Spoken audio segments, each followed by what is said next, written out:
नमस्कार, मैं नम्रता कुमारी HRS news channel के माध्यम से आप सभी के बीच सगुना गांधी मूर्ति दानापुर पटना की एक ऐसी खबर को सामने लाई हूं जिसे सुनकर आप सभी अचंभित हो जाएंगे।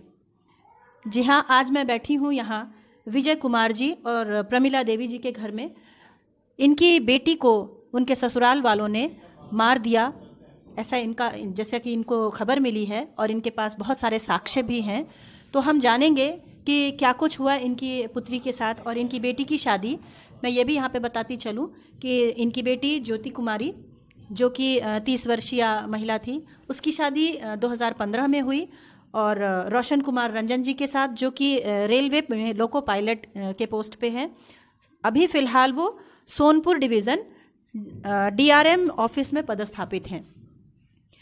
इनके जो समधी जी हुए उनका नाम बलिनाथ राय जी, जो कि खुद 420 के तहत 7-8 साल जेल की सज़ा काट चुके हैं।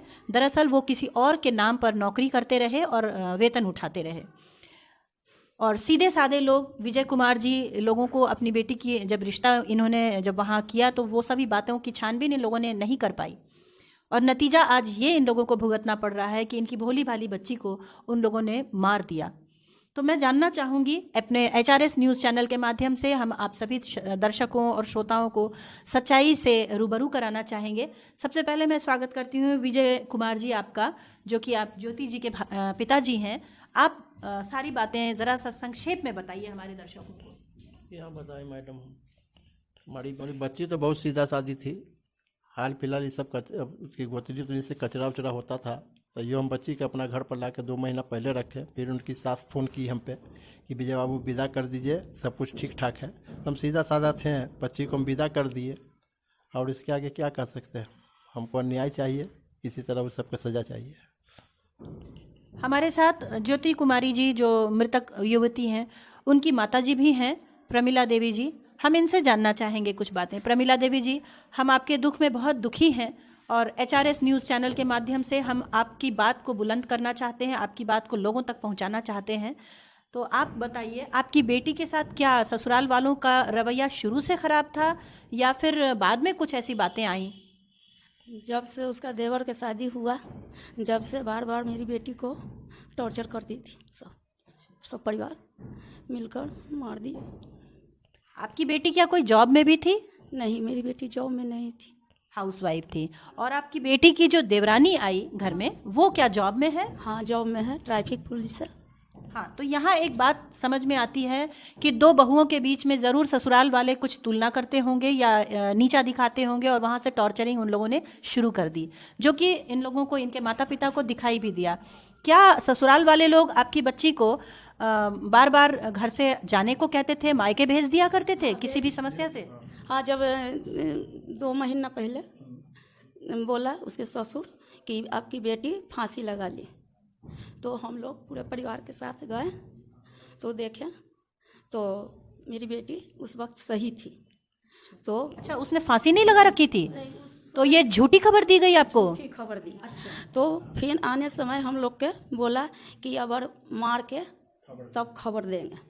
क्यों ऐसा, क्यों ऐसी क्रूरता वाली बात उसके ससुर जी ने कही? समझ में नहीं आ रही थी मैडम, हम कैसे क्या बोले। हमको बोला कि आप आइए, उसके बाद हम सब फिर 1 हफ्ता बाद फिर कचरा हुआ तो फिर दामाद बोले कि पापा जी आइए। तो हम गए, दामाद लेके बच्ची के रोड पर खड़ा थे तो फिर हम बच्ची को अपना मोटरसाइकिल से बेटा से हम लेके घर पर आके रख दिए।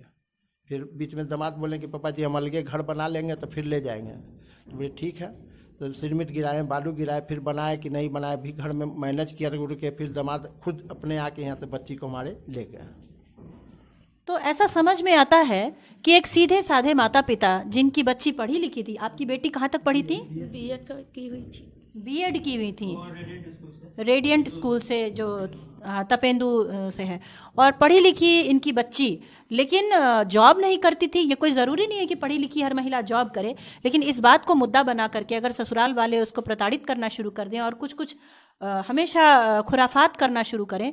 और ये एक बहुत अजीब सी बात सुनने में आई कि इनके समधी जी ने झूठी खबर कही कि आपकी बेटी ने फांसी लगा ली है। यानी उन लोगों का षड्यंत्र बहुत पहले से था कि कुछ ऐसा किया जाए इनकी बेटी के साथ और फिर उसको खबर फैला दिया जाए कि उसने खुद ही ऐसा कुछ कर लिया है। ये नहीं कि तो ये लोग मैं यहाँ पे आप लोगों के समक्ष जो कि मृतक युवती ज्योति जी हैं, उनके भाई भी हमारे बीच मौजूद हैं। मैं आपसे रिक्वेस्ट करूंगी कि आप हमारे दर्शकों को और भी कुछ बातों से रूबरू कराएं। आपकी बहन जब शादी हुई तो वो क्या अपने पतिदेव के साथ नौकरी पे रहीं या अपने ससुराल वालों के साथ रहीं? पहले वो यहाँ पे हाउस वाइफ थी, यहाँ पे घर पे जीजा ड्यूटी करते थे दिल्ली में। वो पहले टेक्नीशियन में थे, फिर वहाँ से वो लोको पायलट का तैयारी किए तो इनका ट्रेनिंग किया जबलपुर से कोटा हुआ। तो दीदी यहाँ पे झगड़ा होता था सास से, तो हम लोग को सास फ़ोन करके पापा को हम दीदी को ले जाते थे। जीजा फोन कभी कदार ऐसा होता था कि दीदी को जीजा बोल देते थे और वहाँ जाते थे जीजा झूठ बोलते थे कि नहीं हम नहीं भेजे हैं। और वहाँ पे भी झगड़ा करके हम दीदी को ले आते थे यहाँ पे दानापुर ले आते थे। तो फिर जैसे ही करते करते जीजा एक दिन पापा से बात किए तो जीजा बोले कि ठीक है पापा यहाँ से कोटा ले जाएंगे। तो साल भर कोटा रहे, वहाँ सब सही रहा। फिर वहाँ से दीदी के सास ससुर कुछ पैसा वैसा करके इधर उधर दीदी को ज़बरदस्ती यहाँ ले आए। दीदी को आने का मन नहीं था, अब फिर ज़बरदस्ती जीजा यहाँ ले आए और यहाँ लाए। तो जब से यहाँ दीदी रहने लगी, इनकी जो गोतनी है पुलिस वाली, वो रहने एक ड्यूटी बना लिया अपना खाना पीना का। इसमें लड़ाई झगड़ा करने लगी। लड़ाई झगड़ा करते करते दीदी को टॉर्चर करने लगी। दीदी का प्रेग्नेंट भी थी दीदी, तो दीदी को इस लोग मारा भी है। इसका देवर भी मारा था दीदी को, ऐसा वैसा किया। और फिर उल्टा फुल्टा जीजा भी थे, मिली भगत थे, इसमें मिले हुए थे। जब भी पूछते थे तो बोलते थे कि हम ड्यूटी पे हैं और झूठ मूठ के बोल के बाहर निकल जाते थे। हम लोग रहे लाचार, हम लोग बहन का घर बसाना चाहते थे, हम लोग सीधा साधा हैं। और ये मिली भगत करके ये लोग दीदी को ऐसे कर दिया, मार दिया ये लोग। आपका नाम क्या हुआ? आकाश कुमार। आकाश जी, आप करते क्या हैं? हम अभी ग्रेजुएशन कंप्लीट हुआ एन कॉलेज से, अभी मास्टर्स कर रहे हैं। ओके, तो जैसा कि दिख रहा है कि ये सीधे साधे परिवार के लोग हैं और सिंपली पढ़ाई लिखाई करना, जॉब की तैयारी करना, इन सब चीज़ों में रहे। जब एक बच्ची की शादी इन लोगों ने कर दी तो हर माँ बाप यही चाहता है कि थोड़ी बहुत परेशानी आती है, चलो उसको सह लो, चुप लगा जाओ और अपना घर बसाने की कोशिश करो। लेकिन मुझे लगता है कि ज्योति जी के मामले में यही बात घातक हो गई। आप लोग सीधे साधेपन से व्यवहार करते रहे और उन लोगों ने षड्यंत्र रचना शुरू किया कि कैसे ज्योति जी को रास्ते से हटाया जाए। आपने ये भी बताया आकाश जी कि ज्योति जी की देवरानी ट्रैफिक पुलिस में हैं। आप उनके बारे में कुछ बताइए, उनके साथ क्या झगड़े होते थे या क्या मारा पीटी भी होती थी? हाँ, जब जाते थे दीदी को तो लड़ाई झगड़ा करती थी। हम जाते थे तो हमको बोलती तुम क्या करने आया है, तुम यहाँ कौन है क्या? हमको घर में घुसने नहीं देता था ये लोग। दीदी को जाते थे तो जब दीदी को लेके जाते थे तो उसकी सास मेरे पास आकर झूठ मूठ के दीदी का शिकायत करती थी। तो हम भी बोले कि मेरी ही दीदी का गलती रहता है, बार बार इनका गलती नहीं रहता है, एक हाथ से ताली बजता है। अब दोनों पक्ष का बात सुनिए, गार्जियन है तो एक पक्ष का मत सुनिए। तो ये इसकी सास हमको टाल टुल के चल जाती थी। फिर दीदी बोलती थी चुप रहो, जाने तो मत बोलो ज़्यादा, तो हम नहीं बोलते थे। क्या आपकी दीदी ने कभी ये बात कही कि उनकी देवरानी जो कि ट्रैफिक पुलिस है वो उनको मारती पीटती थी? हाँ, कही है हमको, बहुत बार दीदी कह चुकी है हमको। जब जाते थे छोड़ने दीदी को ऐसे ऐसे ताना मारते रहते थे ये लोग। ताना मारना अलग बात है, लेकिन क्या वो लाठी से मारना या उनको बॉक्सिंग से मारना या उनको जमीन पे पटक के मारपीट करना, क्या ऐसी भी घटनाएं हुई? हाँ, हम ऐसा सुने हैं, हम देखे भी हैं। एक बार हुआ था ऐसा, हम टाइम पे पहुंचे तो दीदी को झोटा पकड़ के मार रही थी। तो हम गए तो वहाँ से फिर हट गए, नॉर्मल कर लिया कि मतलब कुछ नहीं हो रहा है, पर दीदी को मारी। हम दीदी से बहुत पूछे भी कि तुमको मारा है, तो दीदी नहीं बता रही थी। पर मारी, वो घर का बात नहीं बताना चाहती थी बाहर हम लोग को कि भाई लोग पढ़ता लिखता है, क्या टेंशन दे, पर वो लोग मारे हैं लोग। हमारे समाज में बेटियों को शुरू से यही शिक्षा दी जाती है कि परिवार की इज्जत की वजह से समाज में अपने लोकाचार को, इज्जत को बचाने के लिए वास्ता दिया जाता है कि परिवार के लिए, पति के लिए, पिता के लिए, इन सब के इज्जत के लिए चुप लगा जाओ, शांत रह जाओ, मुद्दे को ज़्यादा हवा मत दो। लेकिन आपने देखा, आप सभी ने सुना भी कि ज्योति जी जिस तरह से इज्जत को बचाने में लगी रहीं और उनके सीधे साधे माता पिता भी उन्हें यही बात कहते रहे कि जाने दो, थोड़ा बहुत होता है, ससुराल में कठिनाई आती है, बर्दाश्त कर जाओ। लेकिन जो नतीजा सामने आया कि ज्योति जी को अपने जीवन से ही हाथ धोना पड़ा और उनके माता पिता को अपनी बेटी की जान से हाथ धोना पड़ा। और इतना ही नहीं, हमें पता चला है विजय जी, मैं आपसे जानना चाहूंगी कि जब आपकी बेटी के बारे में क्या खबर मिली कि उनकी तबीयत खराब है या उनकी डेथ हो गई, कैसी सूचना आई उसके ससुराल वालों की तरफ से? हमको तो दामाद फ़ोन किए 9 बजे, बोलें कि आपकी बच्ची ज्योति गिर गई है बाथरूम में। तो फिर हमको बोले ठीक है हम आ रहे हैं। तो बोलें कि 10 मिनट बाद जैसे गाड़ी निकाले हम जाने के लिए, फिर 10 मिनट के बाद फ़ोन आ रहा है कि यहाँ से रेफ़र कर दिया सोनपुर से, पटना आ रहे हैं। फिर पटना जैसे हम CM हाउस पहुँचे हैं तो इतने में फ़ोन आ रहे हैं कि डेथ कर गई है। और उसके आगे हम सब गए वहाँ हॉस्पिटल में तो देखे कि अपनी बच्ची के बॉडी ऐसे ही पड़ा हुआ था। और वहाँ पर ही पूछे हम नर्स से और ऐसी से स्टाफ से कि बॉडी जिंदा था, तो नहीं सर, बॉडी एम्बुलेंस से मरा हुआ नहीं पाया गया। अच्छा, तो एम्बुलेंस से डेड बॉडी ही उतरी? आपकी बच्ची उस वक्त तक जिंदा नहीं थी? ये बात किसने कही? वहाँ के नर्स और डॉक्टर थी, कंपाउंडर रिपोर्टर का है हॉस्पिटल का। अब वहाँ पे दीदी, जब ये दीदी का बॉडी वहाँ पड़ल थी तो मम्मी पापा पहुँचे तो उसकी सास और देवर भाग गए वहाँ से। वो लोग भी आए हुए थे, वो लोग भाग गए। मम्मी पकड़ना कोशिश की तो वो लोग भाग गए, उल्टा मम्मी से ही हाथापाई करके भाग गए वो लोग। हाँ, ये भी बात मैं आप सभी दर्शकों को बताना चाहूंगी कि ससुराल वाले जैसा कि कहते हैं कि इन लोगों ने ज्योति का इलाज कराने के लिए उसे हॉस्पिटल तक पहुंचाया और उनके मायके वालों को खबर की। तो फिर ऐसी क्या बात थी कि पूरे ससुराल वाले भागे हुए हैं? वे लोग कोई भी किसी की पहुंच में नहीं है, लापता हैं। और यहाँ तक कि इनकी 2.5 साल की नतनी है, उसे भी लेकर के वो लोग लापता हुए हैं। और जब आकाश जी आप बताइए कि आपकी बहन को आप लोगों ने जब जिस कंडीशन में देखा तो क्या वो आपको जीवित लगी, जीवित थी या वो मृत थी? मृत थी, जीवित नहीं थे वो। उसका बॉडी साइड में पड़ा हुआ था। जीजा जी इधर उधर छट के, जिसकी वाइफ मर जाएगी, उसका हस्बैंड कितने घर में कितना झगड़ा बहुत जगह होता है, जिसके वाइफ मर जाएगी उसका हस्बैंड वाइफ के पास रहेगा ना, कि इधर उधर भागते हुए चलेगा। तो फिर हम लोग पकड़े उनको, पूछे भी तो वो बोल रहे हैं कि नहीं, बाथरूम में ब्रश करते करते ब्रेन हैमेज हो गया, गिर गया। तो कहने का मतलब है गिर गया तो आप हार्ट अटैक का बता रहे हैं, इशू कर रहे हैं, फिर BP का बता रहे हैं, ब्रेन हैमेज बता रहे हैं। एक प्रॉब्लम बताइएगा ना कि उसके साथ एक साथ कोई बीमारी नहीं था, एक बैग आप बोल रहे हैं कि सब बीमारी आ गया। आप तो खुद, और आपने कुछ किया नहीं था, भागे हुए क्यों हैं? यहाँ पे एक ये भी बात बहुत ध्यान देने लायक है कि जल्दी डॉक्टर भी किसी इन्वेस्टिगेशन के बगैर ये नहीं बताते कि किस वजह से मौत हुई है। प्रॉपर इन्वेस्टिगेशन के बाद बताते हैं कि हार्ट अटैक हुआ या ब्रेन हैमरेज हुआ या क्या हुआ।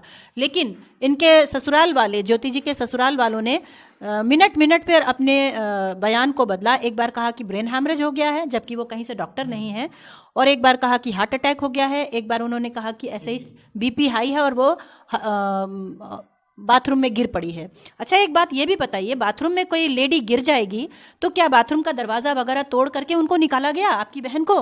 नहीं, तोड़ कर नहीं निकाला गया, पल्ला निकाल के साइड में रख दिया है कि लगे कि इन्वेस्टिगेशन हो, कि लगे कि वो टूटा हुआ है। एल्युमिनियम पल्ला था, अगर टूटेगा, पैर से कोई मारेगा तो पूरा कब्जा के साथ निकल जाएगा। बिल्कुल, और उसकी छिटकनी भी टूटेगी। वो साइड की साइड लगा हुआ है। जानबूझ के इन्वेस्टिगेशन के लिए चप्पल रख दिया था टाइल्स पे। अब वहाँ के जो थाना प्रभारी थे वो भी देखें तो वो नहीं, टाइल्स तो ऐसा नहीं है स्लिप करने वाला, और गिर जाएगा, जाहिर सी बात है गिरेगा तो सर में चोट आएगा ना। उसके पीठ में रड का मार कैसे है? और उसके रड का मार जो है पुलिस का ही मार है। अगर हम लोग भी मारेंगे तो हाथ से मारेंगे, रड पुलिस का मार और रड हाथ से मारना बहुत अंतर होता है। उसके पीठ पे रड का मार है दीदी का। जैसा कि आपने बताया था आकाश जी कि जब वहां पर घटना स्थल पर लोकल पुलिस और ये सब पहुंची तो पुलिस के कांस्टेबल लोगों ने भी वहां पे एक छोटा सा वीडियो बनाया और ये सारी बातों को, इन सभी पॉइंट्स को उजागर किया कि कोई व्यक्ति अगर गिरेगा चक्कर खा करके या किसी भी तरह से तो कहीं चोट आएगी, कहीं पे खरोंच आएगा, वो रगड़ाएगा, घिसटाएगा। लेकिन ऐसा कुछ भी नहीं था, बल्कि उनकी पीठ पर, इनके बहन की जो मृतक युवती हैं ज्योति जी, उनकी पीठ पर रॉड का निशान है, जैसे उनको किसी ने मारा है। तो यहाँ तो सरासर दिखाई देता है कि उनकी हत्या की गई है, ये सरासर। और मैं इस चैनल के माध्यम से अपील करना चाहूँगी वहाँ सारण जिला के जो प्रशासन लोग हैं जो केस को हैंडल कर रहे हैं, उनसे गुजारिश करना चाहूंगी कि एक मृतक युवती के साथ उनके बूढ़े माता पिता, सीधे साधे माता पिता और भाइयों के साथ, इनके पूरे परिवार वालों के साथ न्याय किया जाए और इनको न्याय दिलाया जाए।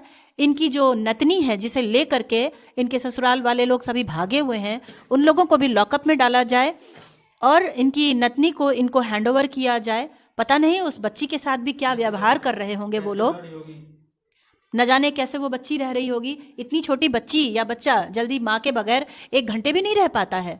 और यहाँ तो कब हुआ है आपकी बहन के साथ ये हादसा? 6 जनवरी को 6 जनवरी और आज 23 जनवरी है। इतने दिनों में बच्ची और उसके साथ उनके आपकी बहन के ससुराल वाले सभी लापता हैं।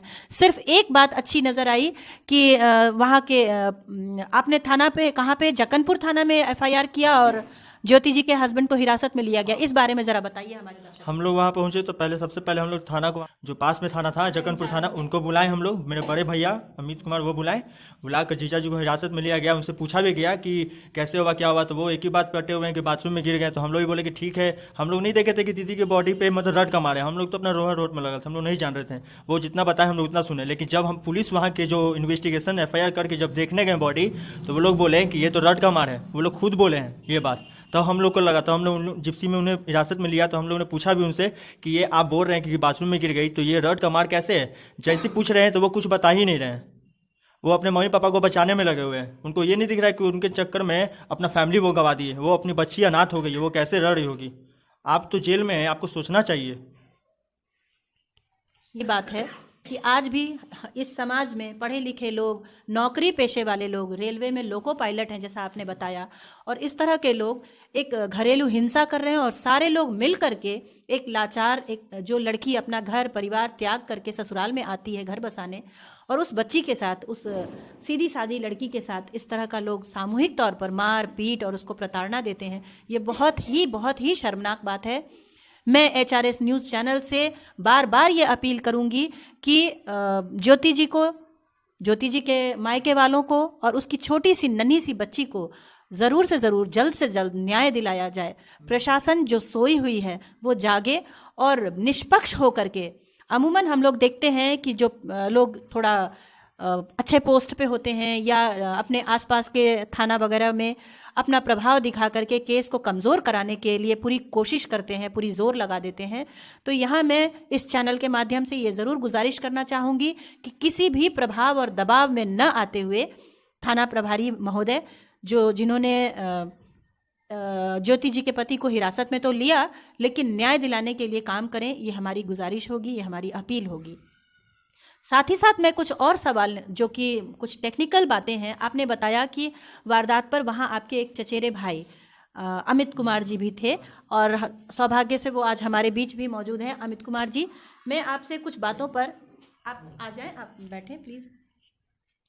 कुछ और बातों पर आप टेक्निकली थोड़ा सा हमारे दर्शकों को भी विस्तार से बताएं कि जब आप लोगों को सूचना मिली कि ज्योति जी का ब्रेन हैमरेज हो गया है या वो उनका बीपी हाई था और वो बाथरूम में गिर गई, और आप लोग जब वहाँ पे वारदात वाली जगह पे पहुँचे तो आप लोगों ने क्या कुछ देखा और क्या इन्वेस्टिगेट किया, आपको अपने स्तर से क्या दिखा?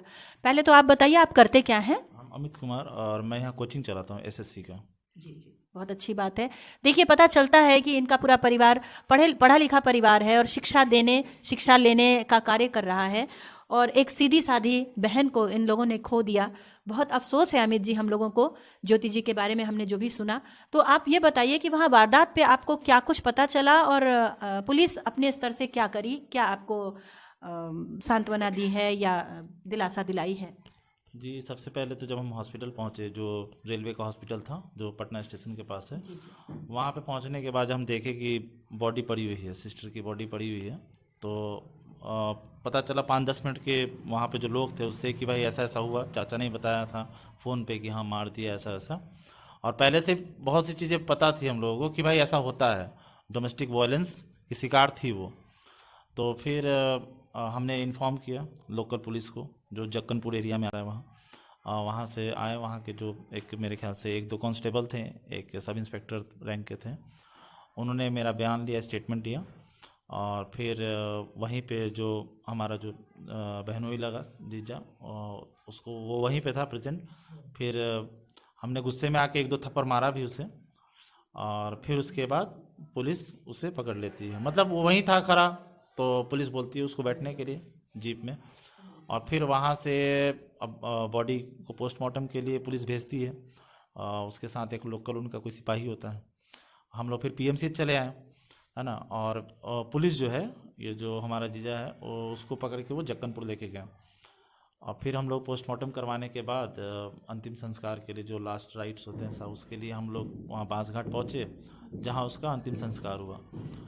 और उसके बाद मॉर्निंग में मुझे पता चला कि वो सोनपुर थाना में है।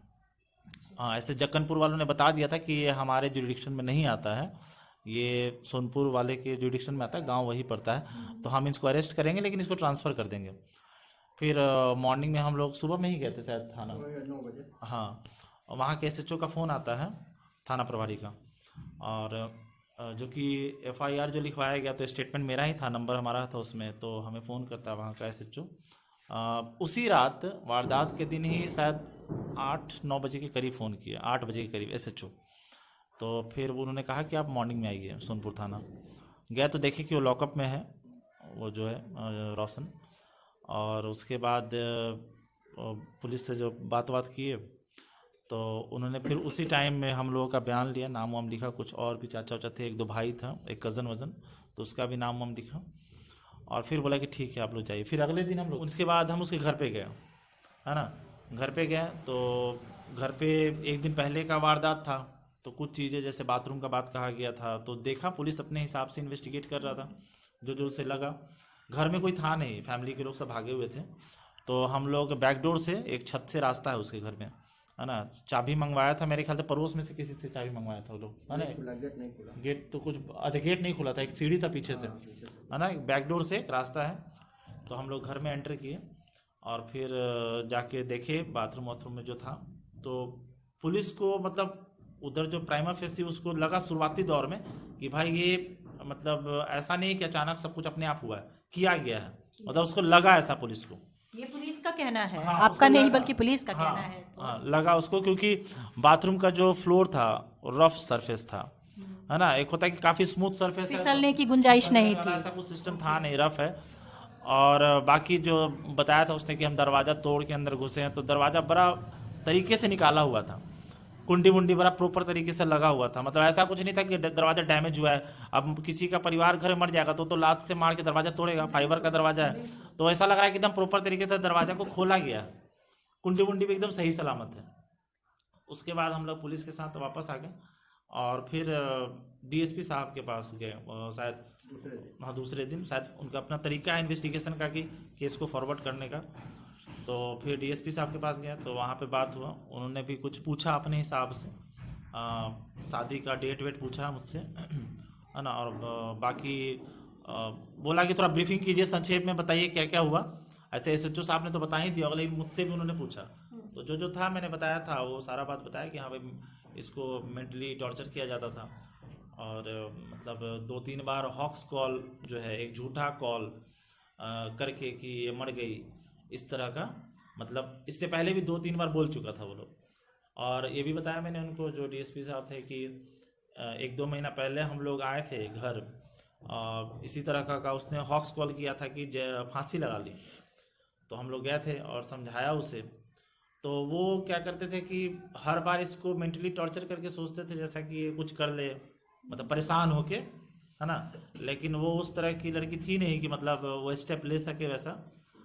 तो जब उसे लगा कि ये स्टेप नहीं ले सकती तो उसने ले लिया, और लड़के ने या उसकी पूरी फैमिली ने, है ना। तो ये बात मैंने वहाँ DSP साहब को बताया, और ये भी बोला कि भाई परिवार के बारे में भी, अब देखिए कोई कहता है कि भाई पूरा तरह से पता लगा लेते ये वो परिवार के बारे में, तो अगर मैम यही बात है, अगर हर आदमी ऐसे कर ले तब तो कोई घटना ही ना हो।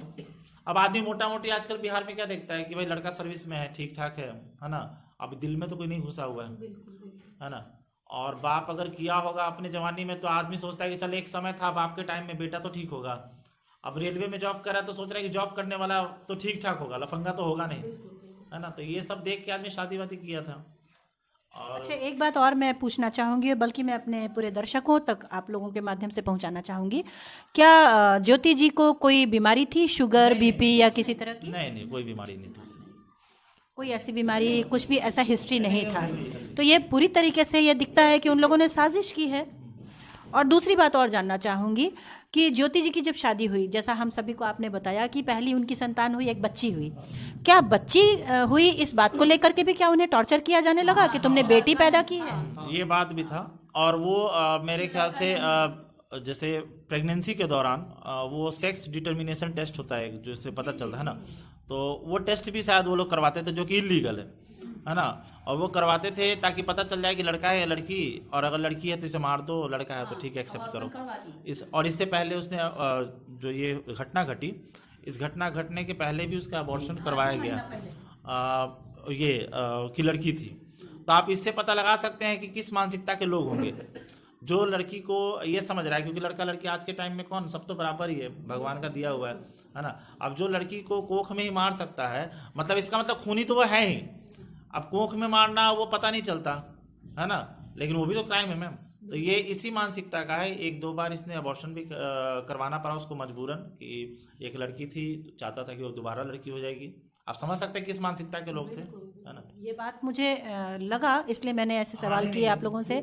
और एक बात जानना चाहूंगी, शादी के बाद क्या उन लोगों की कुछ ऐसी डिमांड भी आ रही थी कि कार दीजिए या बाइक दीजिए या फ्लैट दीजिए? मांग रहा था लड़का, बुलेट मांग रहा था, बोला कि पापा एक बुलेट दीजिएगा। तो हम बोले कि ठीक है दे देंगे, बस इतने बोले थे। अब वो 2-3 मरते हमसे बोल चुके थे कि पापा दीजिए बुलेट। तो मार दिया। और कभी इस बात की भी का ताना दिया उन लोगों ने कि आपकी बेटी में कोई ये नहीं है, कोई गुण नहीं है, नौकरी नहीं कर सकती है, पैसे नहीं कमा सकती है, ऐसा कुछ? वो सब नहीं बोला, कोई बड़ी बात नहीं। वो सब 5 वर्ष तक ठीक रही। जब से इसका देवरानी आई, जब से एक सिलसिला चलने लगा। और उनके घर में उनके जो ससुर जी हैं वो सबसे बेवकूफ़ आदमी है। ससुर जी, उनको बुद्धि नहीं है, पढ़े लिखे हैं पर वो गवार हैं, हम लोग से भी गैर गुजरे हुए हैं। उनके ससुर जी ऐसा को सबसे टॉर्चर वही करते थे, और उनकी सास।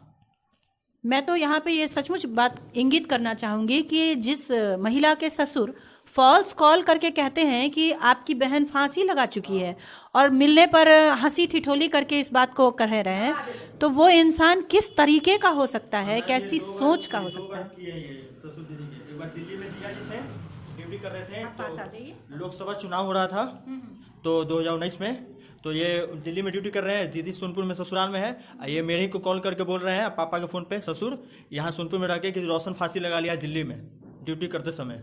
ये भी बात बोले हैं इनके ससुर। तो उसके लिए मरना मारना एक ही 2 बार बस बस आम बात है। मजाक, जिंदगी को। मजाक बनाया। तो मुझे बहुत ही अफसोस हो रहा है इस मामले को सुन करके, और HRS न्यूज़ चैनल के माध्यम से मैं ज्योति जी और उनके परिवार के दुख दर्द के प्रति, आपके प्रति सबसे पहले तो मैं सहानुभूति जतलाना चाहूँगी, और प्रशासन से ये अपील करना चाहूँगी कि इनको और मृता जो ज्योति जी हैं उनको, उनकी छोटी सी बच्ची को न्याय दिलाया जाए। और आखिरी में मैं ये सवाल ज़रूर करना चाहूँगी, चूँकि मैं भी एक महिला हूँ, पूरे समाज से ये सवाल करना चाहती हूँ, क्या बेटी होना गुनाह है? क्या एक स्त्री को बेटी पैदा करना गुनाह है? क्या एक स्त्री पढ़ी लिखी होती है तो सिर्फ उसे नौकरी करने पे ही इज्जत मिलेगी? क्या एक स्त्री दहेज में बहुत सारे गहने, गाड़ी घोड़ा, कैश, बंगले लाएगी तभी उसकी इज्जत की जाएगी? क्या एक स्त्री की इज्जत उसको उसके इंसानियत पर कभी नहीं मिलेगी? ये सारे सवाल एक आहत हृदय से मैं नम्रता कुमारी HRS न्यूज़ चैनल के माध्यम से आप सभी के समक्ष रखना चाहती हूँ, और सबको ये विचार करने के लिए विवश होना पड़ेगा कि हम किस युग में जा रहे हैं। हम सब पढ़े लिखे नौकरी पेशे वाले लोग तरक्की कर रहे हैं, तरक्की करने की चाहत रखते हैं, लेकिन हम किस तरह से तरक्की कर रहे हैं, या हम विकास न करके हमें लगता है हम पतन की ओर जा रहे हैं? ये बहुत बड़ा एक सवाल मैं आप सभी के सामने छोड़ती हूँ। आप सभी का इस न्यूज़ चैनल पे बने रहने के लिए बहुत बहुत धन्यवाद।